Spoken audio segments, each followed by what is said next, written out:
Hello everyone, welcome in my channel. मेरा नाम है मोनिका और मेरे चैनल का नाम है blissful life with Monica. Guys, आज का जो वीडियो है वो थोड़ा पर्सनल होने वाला है। जैसे कि आप देख चुके होंगे कि पहले से टाइटल में मेंशन है हमारा medical emergency experience in Australia.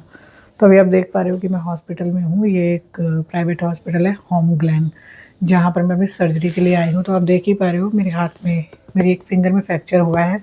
तो छोटा सा समराइज में बता देती हूँ। मेरी राइट हैंड साइड की ये वाली जो फिंगर होती है, रिंग फिंगर, ये फ्रैक्चर्ड हो गई है। ये क्या हुआ, कैसे हुआ, आपको आगे बताऊँगी। आपको फर्स्ट मैं अपना मेडिकल एक्सपीरियंस बताना चाहती हूँ कि हमें 3 साल हो गए यहाँ, पहली बार हमें हॉस्पिटल आना पड़ा। लेकिन जैसे लोग बोलते हैं ना कि विदेशों में बहुत एक्सपेंसिव होता है मेडिकल, विदेशों में मेडिकल की बहुत प्रॉब्लम है। तो हम आपको आज अपने रियल एक्सपीरियंस बताने वाले हैं कि एक्चुअल में वो क्या है, चीज़ है। डॉक्टर खराब नहीं है, डॉक्टर अच्छे हैं, सर्विसेज अच्छी हैं, बढ़िया है सब। लेकिन एक्चुअल में क्या होता है वो मैं आपको बताना चाहती हूँ। तो जैसे ही संडे को, लास्ट संडे ये मेरे साथ हुआ, 4 जनवरी को इवनिंग के टाइम में, जब मैं ऑरियो को वॉक कराने हम गए और 5 मिनट के लिए मैंने ऑरियो को अपने हाथ में लिया। आई वॉज नॉट कॉन्शियस और he was just jump and वो मेरी फिंगर जो है ट्विस्ट हो गई। पता नहीं चला कि तो ट्विस्ट हो गई, इट वॉज लाइक दिस। तो हम उसी वक्त इमरजेंसी में भागे। तो यहाँ सबसे पहले आपको जीपी पे जाना होता है। GP is a general physician. आप डायरेक्ट डॉक्टर के पास नहीं जा सकते, you have to go GP. तो हम जीपी के पास गए। जीपी ने हमारी फिंगर को ऐसा देखा। डायरेक्टली स्पेशलिस्ट के पास नहीं जा डायरेक्टर, सकते। हाँ, अब नहीं जा सकते, स्पेशलिस्ट के पास, वही रिकमेंड करेंगे।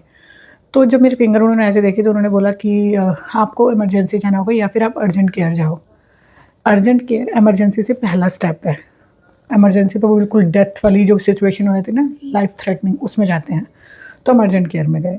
फिर उन्होंने वहाँ भी मेरी फिंगर ऐसे देखी तो उनको पता चल गया कि एक्सरे तो करना पड़ेगा। तो दे सेड कि एक्सरे की फैसिलिटी अवेलेबल नहीं है। तो आपको ये बता दूँ, जीपी अलग जगह पे है, अर्जेंट केयर अलग जगह पे है। You have to drive and go, both are different location. तो उन्होंने बोला एक्सरे मशीन नहीं है अर्जेंट केयर वालों ने। फिर उन्होंने हमें रिकमेंड किया 2 hospitals in different location, Footscray and Werribee. Werribee हमारे घर के पास था। हमने कहा ठीक है, यहाँ जाते हैं। अब होता क्या है, जब हम वहाँ गए तो मैं थोड़ा उठ भी जाती हूँ, मैं चल सकती हूँ, मैं सिर्फ हाथ से हूँ, मैं चल सकती हूँ। तो जब हम जैसे हम अंदर हॉस्पिटल में एंट्री करें ना, ऐसे घुसते ही सीधा ट्रियाज का वो बना होगा ब्लॉक, जहाँ पेमेंट होती है, या वो सबसे पहले एंटरटेन करते हैं किसी भी पेशेंट को। तो उन्होंने, उनके पास हम गए, उन्होंने पूछा। वहाँ पे 25-30 लोग और बैठे थे इमरजेंसी में। सोचो आप, इतने यहाँ पर मतलब डॉक्टर्स की कमी है या क्या है, इतने लोग बैठे हुए थे। तो उन्होंने मेरी फिंगर देखी तो वो समझ गए कि एक्सरे तो होगा। तो उन्होंने सबसे पहले हमारी पूरी फाइल बनाई।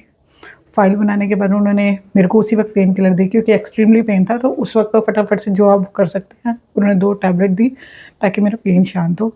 और $690, guys please make a note, $690 is just a emergency charge.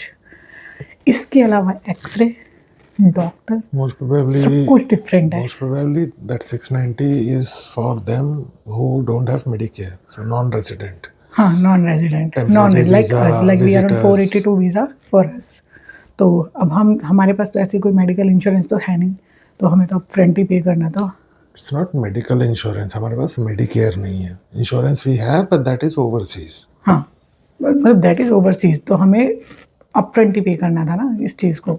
तो हमने 690 वहाँ पे किया। उसके बाद 45 मिनट्स लगे मेरे इस पेन को ठीक होने में और मुझे एक्सरे रूम तक पहुँचने में। तो एक्सरे तो हो गया, तो वो फर्स्ट स्टेप था। अब एक्सरे के बाद का जो सीन मैं आपको बताऊँ मेडिकल क्या होता है। यहाँ पर और भी लोग बैठे हैं, मेरी सिर्फ फिंगर है, लाइफ थ्रेटनिंग नहीं है। तो यहाँ क्या होता है, लाइफ थ्रेटनिंग इज़ इम्पॉर्टेंट। मतलब अगर किसी को सांस नहीं आ रही, किसी को हार्ट अटैक आ गया है, तो वो उसको पहले देखेंगे, विच इज़ अंडरस्टैंडेबल। अब इंडिया में क्या होता है, लॉट ऑफ डॉक्टर्स हैं, छोटे डॉक्टर हैं, बड़े डॉक्टर हैं, महंगा डॉक्टर है, सस्ता डॉक्टर है। यहाँ ऐसा कोई महंगा सस्ता कुछ नहीं होता। मोस्ट प्रोबेबली सबके रेट एक जैसे ही होते हैं। तो हाँ, डॉक्टर्स की भी कमी है, मानो ना मानो। 25-30 लोग वहाँ बैठे थे। तो जिसमें सेवियरिटी उनको ज़्यादा लगेगी, जिसकी कि भाई इसको ज़्यादा पहले देखना है, तो उसके देखेंगे। तो उस एक्सरे से लेकर डॉक्टर तक पहुँचने तक मुझे 2 से 3-4 घंटे लग गए। उसमें भी मेरी रिंग थी यहाँ पर, उसको निकालना था। पहले उन्होंने बिना एनेस्थीसिया के किया, कुछ नहीं हो पाया। फिर उन्होंने मुझे बाहर भेज दिया। फिर उन्होंने 2 घंटे वेट कराया। मुझे उन्हें जाकर पुश करना पड़ा क्योंकि मुझे पेन बहुत ज़्यादा हो रहा था इस वाली फिंगर में। फिर मुझे डॉक्टर ने बुलाया, डॉक्टर ने बुला के यहाँ पर इसको सुन कर दिया। फिर मेरे को एक प्लास्टर नकली वाला जो एक टेम्प्रेरी होता है ना, इंडिया में भी ऐसे होता है, पहले टेम्प्रेरी करते हैं फिर 1 हफ्ते बाद जो है पक्का वाला करते हैं, तो वो कर दिया। उसके बाद फिर उन्होंने बोला कि एक्सरे होगा। अब फिर एक्सरे हुआ उस पट्टी के बाद। अब एक्सरे के बाद उन्होंने मुझे बोला ऑर्थो दिखेगा आपको। तो मेरे को तो प्रोसेस नहीं पता था, मैंने ही पूछा क्योंकि मैं बहुत देर तक बैठी रही। एक्सरे के बाद 1 घंटा हो गया, मैंने कहा क्या प्रोसेस है, क्या सीन है। तो उन्होंने बोला जी अभी ये एक्सरे जो है ना ये तो ऑर्थो देखिएगा फिर बताएगा। तो मैंने कहा ऑर्थो कब आएंगे। तो बोले ऑर्थो तो सुबह 6 बजे आएंगे, और ये मैं आपको रात को 1:30 बजे की बात बता रही हूँ। तो मैंने कहा 1:30 बजे आएंगे तो मैं चले जाती हूँ, मैं सो जाती हूँ, जाके रेस्ट करके आ जाऊँगी। तो बोलते no no no no, if you go out from the hospital you will be out from the system and then you have to come tomorrow and again you have to pay $690 and then come back in the list। तो आप समझो ये तो बहुत ही मतलब ये मुझे थोड़ा सा पेनफुल चीज़ लगी। मुझे लगता है इस सिस्टम को थोड़ा चेंज होना चाहिए, थोड़ा सा पेशेंट के लिए कंफर्टेबल बनाना चाहिए। यहाँ का सिस्टम ऐसे ही हो सकता है बाकी कंट्रीज़ में भी ऐसा होता हो। तो चलो जी बैठी 6 बजे तक, 6:30 हो गए। फिर आ गए आपको, फिर आ गए आप, फिर हम आ गए। फिर उन्होंने बोला 8 बजे आएंगे। चलो फिर 2 घंटे में बैठी। फिर 8 बजे बोले कि 8 से 10 के बीच में पूरी टीम आती है। बट ऐसे करते करते 9:30 हो गए। फाइनली मॉर्निंग रात 8 बजे से आए हुए सुबह 9:30 बजे मुझे ऑर्थो मिला। ऑर्थो ने मिलकर सिर्फ ये बताया कि जी आपकी तो सर्जरी होनी है, आपकी फिंगर ब्रोक हो चुकी है। तो इसके लिए हमारे पास जगह ही नहीं है, हमारे पास तो और इमरजेंसी सर्जरीज़ हैं, हम आपको एंड ऑफ द वीक का ही टाइम दे सकते हैं। और अगर आपको अब हम आपको प्राइवेट रेफ़र कर सकते हैं तो आपका कल ही, हमें आज भी हो सकता है, कल भी हो सकता है, ज़्यादा मिल जाएगी उससे वो। मैंने कहा ठीक है। मैं फिर वापस बाहर आके बैठ गई। फिर मैं 2 घंटे बैठी। उसके बाद 11:30 बजे मुझे पता चलता है जी डॉक्टर को उन्होंने बता दिया है, वो डॉक्टर मुझे कॉल करेंगे, फिर वो डेट बताएंगे। तो दोस्तों उसके बाद भी डॉक्टर का कॉल आया। 3-3:30 बजे मैं वापस घर आ गई और डेट फिर भी मुझे एंड ऑफ द वीक की ही मिली। तो ये मेरी जो सर्जरी हुई है, आज सैटरडे है जब मैं वीडियो बना रही हूँ, सर्जरी मेरी फ्राइडे को हुई है और ये एक्सीडेंट मेरा संडे को हुआ था। तो आप ये डिले देख लो, इंडिया में नहीं होगा ये डिले। तो ये यहाँ की मैं आपको ना एक आपके लिए एक नॉलेज है कि कैसे होता है। लोग बोलते बेकार है बेकार है, आप बोलेंगे कि यहाँ बंदे कम हैं, इनका सिस्टम ऐसा बना है, इनको लगता है जान निकल रही है तो ही देखो। किसी के स्टोन का दर्द हो रहा है तो नहीं देंगे उसको पेन किलर, होने दो। तो मेरे फ्रेंड के साथ भी हुआ था ऐसा। तो एनीवेज मेरे टॉपिक पे वापस आते हैं। तो फाइनली मेरी कल सर्जरी हुई। आपको मैं ये थोड़ा सा दिखाती हूँ कि ये रूम कैसा है। ये प्राइवेट रूम है, मतलब प्राइवेट मतलब महंगा रूम, समझ रहे हो आप। इसके $1400 we have paid for this room only. So this is the room. अच्छा है, कोई दिक्कत नहीं है। आपके लिए प्राइवेट वॉशरूम भी है यहाँ, और अच्छा खासा वॉशरूम। अगर कोई चल नहीं सकता तो उसके लिए भी सेपरेट जगह है। सो आपने देख लिया ये सब। अब मेरी सर्जरी हो गई है और एटलीस्ट लॉन्ग प्रोसेस है। आपके लिए एक इन्फॉर्मेशन है, इसका टोटल बिल मैं आपको बता दूं। अभी तक हमारा $12,000 बन चुका है, इंक्लूडिंग डॉक्टर की फ़ीस $3,000 अलग थी, तो टोटल 12,000 है। मैं आपको घर जा रही हूँ, घर जाके मैं आपको इसके आगे की कहानी बताऊँगी और सारे बिल भी दिखाऊँगी जिससे आपको विश्वास हो जाए। तो अगर आप ऑस्ट्रेलिया आ रहे हैं तो थोड़ा, या किसी भी देश में जा रहे हो ना, तो सबसे बेस्ट चीज़ ये है कि आप कमाओगे अच्छा, कोई दिक्कत नहीं है, वेदर अच्छा, सब अच्छा है, पर अपनी सेविंग्स रखना बहुत ज़रूरी है। मेडिकल मिल जाता है, मेडिकल कर सकते हो, सब है।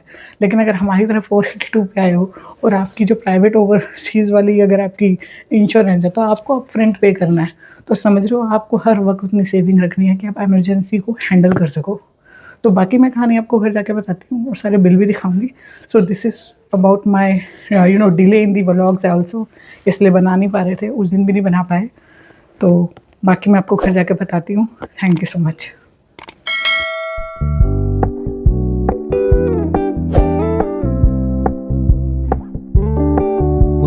Keep it low key, keep it softly spoken, with no strings tying you to me. I'm happy in your company with no emotion, 'cause my love deserves.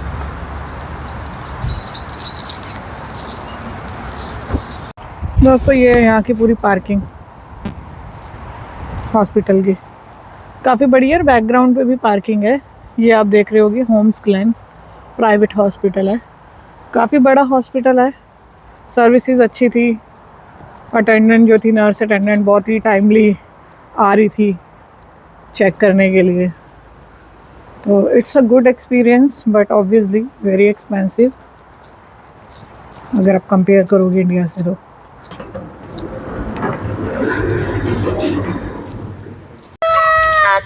Okay मैं देती हूँ टॉय, वेट। ये नहीं चाहिए, ऐसे ऐसी चीजें चाहिए होंगी। मामा इज बैक।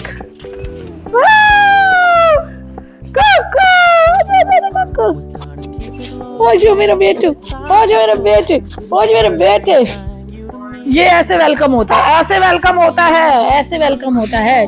चलो आ जाओ मेरा बेटा, आ जाओ मेरे बेटे, आ जाओ मेरे बेटे। चलो मम्मा आ गई।